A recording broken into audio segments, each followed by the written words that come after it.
Hello everyone. इसमें हम cover करेंगे क्लास 10 का फिजिकल साइंस का एक चैप्टर जिसका नाम है रेडियो सक्रियता यानी कि radio activity. First of all इसका डेफिनेशन हम देखते हैं। प्रकृति में कुछ ऐसे पदार्थ पाए जाते हैं जिनसे कुछ अदृश्य किरणें निकलने लगती हैं। इस प्रक्रिया को रेडियो सक्रियता कहते हैं। सपोज यहाँ एक रेडियो सक्रिय पदार्थ रख लिए तो यहाँ क्या होगा कि लगातार इसमें से कुछ अदृश्य किरणें निकलते रहेंगी। ठीक, तो इस ऐसे पदार्थ को बोलते हैं रेडियो सक्रिय पदार्थ और इस प्रक्रिया को बोलते हैं रेडियो सक्रियता। ठीक, कभी कभी एक क्वेश्चन पूछ लेते हैं यहाँ से कि रेडियो सक्रिय पदार्थ का एग्जाम्पल बताओ, जैसे कि यूरेनियम, थोरियम। ये संकेत है, यूरेनियम का संकेत है, थोरियम का संकेत है TH, small t small h। ठीक, ये दो एग्जाम्पल है। सपोज कि यहाँ एक आयरन का एक टुकड़ा रख दिए और यहाँ यूरेनियम का टुकड़ा रख दिए, तो क्या यहाँ से कुछ किरणें निकलेंगी? नहीं, यहाँ से कोई किरणें नहीं निकलेगी। लेकिन यूरेनियम का कोई एक टुकड़ा है तो लगातार यहाँ से कुछ किरणें निकलते रहेंगी। ठीक, और ये किरणें हार्म करती हैं, बहुत ज़्यादा नुकसान करती हैं। तो अब बात आता है कि कौन कौन सी किरणें निकलती हैं। तो इस प्रोसेस में 3 किरणें निकलती हैं, अल्फा किरणें, बीटा किरणें और गामा किरणें। ठीक, तो रेडियो सक्रियता जो प्रक्रिया है इसमें से 3 किरणें निकलती है, अल्फा किरणें, बीटा किरणें और गामा किरणें। तीनों का कुछ प्रॉपर्टी देखते हैं। मान लिए कि यहाँ एक रेडियो सक्रिय पदार्थ यहाँ पे रखा गया है यहाँ, और यहाँ कुछ ऐसा अरेंजमेंट है कि यहाँ पॉजिटिव फील्ड है, यहाँ नेगेटिव फील्ड है, इलेक्ट्रिक फील्ड। आसान भाषा में समझिए तो यहाँ पॉजिटिव रखे हैं और यहाँ नेगेटिव रखे हैं। तो यहाँ से जो 3 किरण निकलती हैं, मान लीजिए कि एक किरण ऐसे निकली और जो एक किरण निकलेगी वो कुछ ऐसे और एक किरण निकलेगी कुछ ऐसे। ठीक, तो देखिए जो नेगेटिव की ओर जो किरण आई ऑब्वियसली वो पॉजिटिव होगी। मैं एक बार फिर रिपीट कर रहा हूँ, जो किरण या जो रे नेगेटिव की तरफ आ रही है, ये नेगेटिव की तरफ जो आ रही है वो जरूर ही पॉजिटिव होगी, है ना। तब मैं नेगेटिव की तरफ आया। नेगेटिव पॉजिटिव एक दूसरे को अट्रैक्ट करता है, आकर्षित करता है। तो जो नेगेटिव की तरफ आई यानी ये जरूर प्लस चार्ज होगा इसमें, तो इसको बोलेंगे अल्फा किरण। ठीक, अल्फा किरण क्या होती है? पॉजिटिव होती है।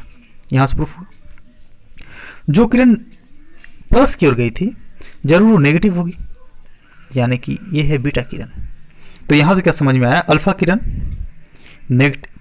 पॉजिटिव होता है, बीटा किरण नेगेटिव होता है।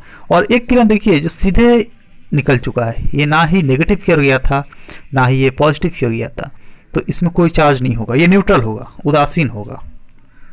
ठीक, यहाँ से 3 बातें समझ में आई कि एक तो अल्फा किरण पॉजिटिव है, बीटा किरण नेगेटिव है, और जो गामा किरण है इसमें कोई चार्ज नहीं होता है। यहाँ से एक और बात ध्यान दीजिए, डिफ्रैक्शन।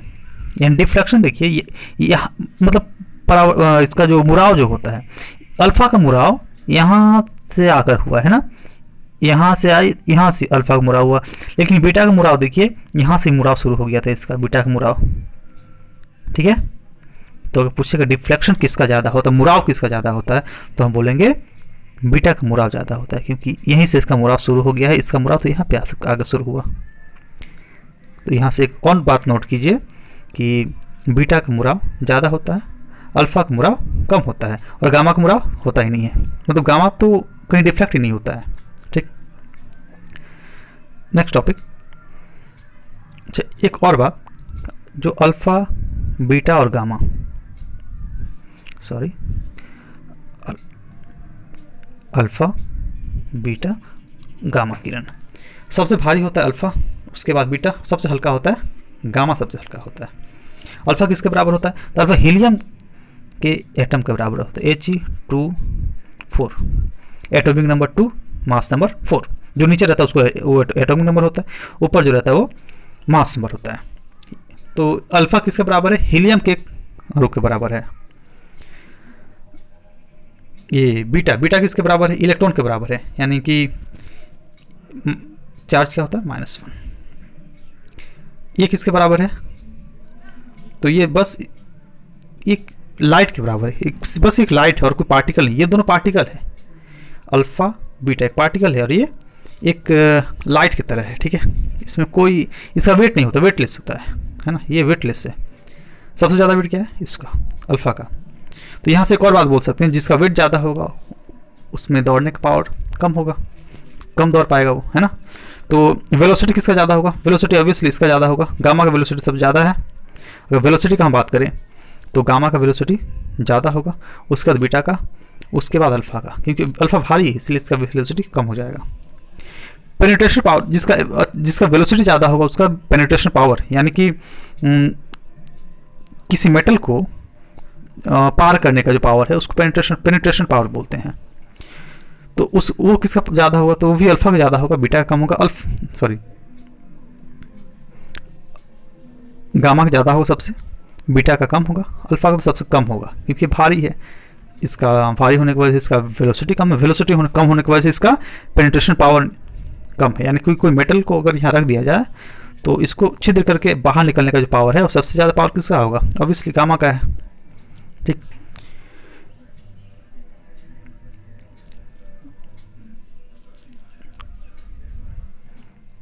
इसके बाद देखते हैं, इंपॉर्टेंट टॉपिक है ये, रेडियो सक्रियता का कारण।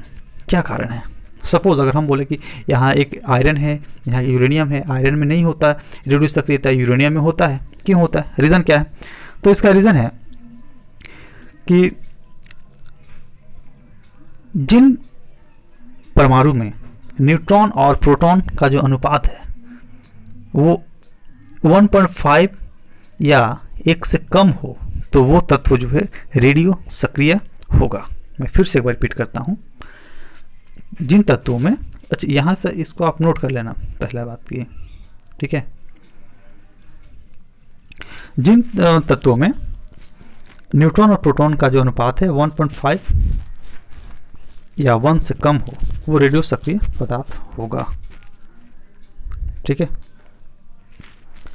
एग्जाम्पल के तौर पर मैं बताऊं, कैल्शियम का एटॉमिक नंबर होता है 20 और मास नंबर होता है 20। यहाँ से इसका न्यूट्रॉन और प्रोटॉन का रेशियो क्या होगा? न्यूट्रॉन कितना है?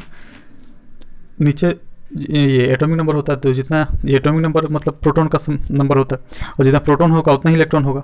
और नीचे वाले में से कोई अगर ऊपर वाले से घटाएंगे तो नंबर ऑफ न्यूट्रॉन मिलेगा, तो नंबर न्यूट्रॉन यहाँ पे कितना हो जाएगा? 40 - 20 is equal to 20 by proton कितना है? प्रोटॉन भी 20 है, कट गया 1 आया, तो क्या बोला गया? यहाँ 1 है ना, 1 से कम तो नहीं है, या 1.5 से ज़्यादा तो नहीं है, तो ये रेडियो सक्रिय पदार्थ नहीं है, ठीक है। तो कैल्शियम क्या है? कैल्शियम एक नॉर्मल पदार्थ है, नॉर्मल एलिमेंट है, कोई रेडियो सक्रिय नहीं है। अगर हम एग्जांपल लें यूरेनियम का, ठीक है, यूरेनियम का एटॉमिक नंबर होता है 92, मास नंबर होता है 238। इसका अगर न्यूट्रॉन और प्रोटॉन का रेशियो निकाला जाए, प्रोटॉन कितना? प्रोटॉन तो 92 होगा, यहाँ पे है। न्यूट्रॉन निकालने के लिए क्या करेंगे? नीचे वाले को उससे घटा देंगे, इसको माइनस करने से ये कुछ आएगा 146, ठीक है। कैंसिल करेंगे तो कितना आएगा?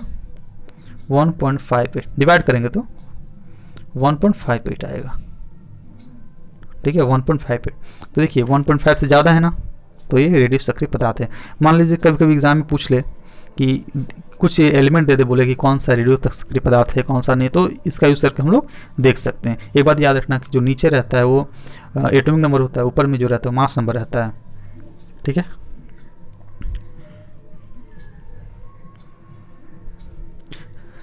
नेक्स्ट टॉपिक है नाभिकीय ऊर्जा, यानी कि न्यूक्लियर एनर्जी।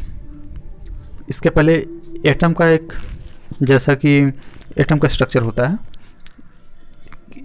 सेंटर में यानी कि न्यूक्लियस में प्रोटॉन होता है और न्यूट्रॉन होता है, बाहर क्या होता है? इलेक्ट्रॉन होता है। तो नाभिक के अंदर उपस्थित न्यूट्रॉन और प्रोटॉन को अलग करने के लिए जितनी ऊर्जा की आवश्यकता पड़ती है उसको नाभिकीय ऊर्जा कहते हैं, ठीक है। मान लो न्यूट्रॉन और प्रोटॉन आपस में है, इसको अलग करने के लिए, अलग अलग करने के लिए जितना ऊर्जा की जरूरत पड़ेगा उसको नाभिकीय ऊर्जा कहेंगे, ठीक।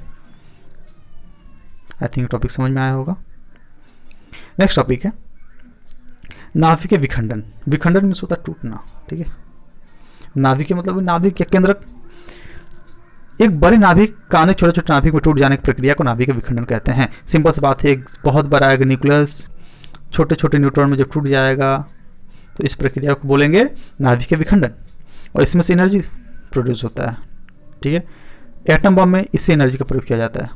कई बार एग्जाम में पूछ लेते हैं कि नाभिकीय विखंडन का प्रयोग कहाँ किया जाता है, तो एटम बम में। यहाँ से एक और चीज़ याद रखिए कि एटम बम में तो इसका यूज़ किया ही जाता है।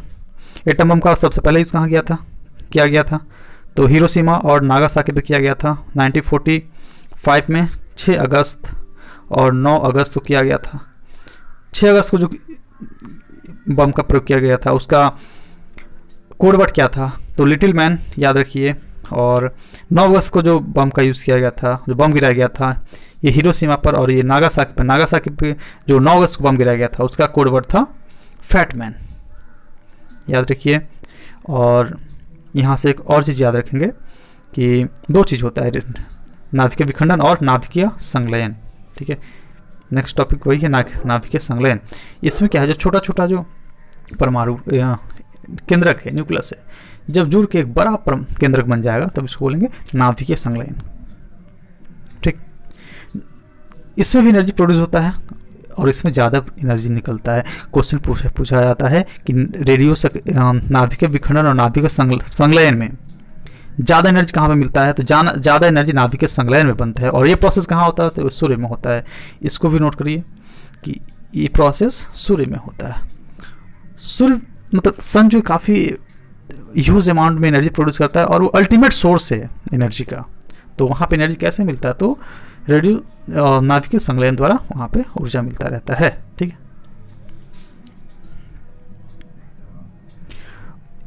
तो ये रहा नाभिकीय संलयन का या रेडियो सक्रियता का एक डिटेल में थ्योरी, और इससे जुड़ा हुआ जो क्वेश्चंस वगैरह है वो नेक्स्ट वीडियो में आएगा। तब तक के लिए हमारे साथ जुड़े रहें। Thank you.